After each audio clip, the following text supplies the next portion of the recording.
Mi goreng bawang putih, sos cili Thai.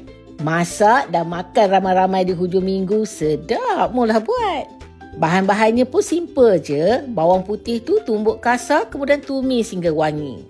Masukkan isi ayam, nak guna daging pun boleh. Masukkan Thai shrimp crush chili dan juga Thai chili paste.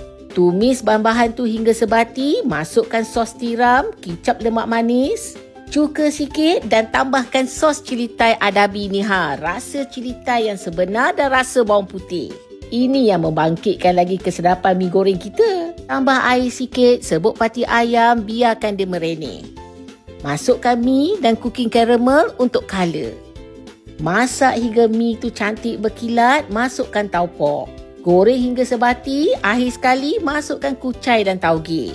Besarkan api, goreng hingga sayur tu layu je. Zut zap, dah siap.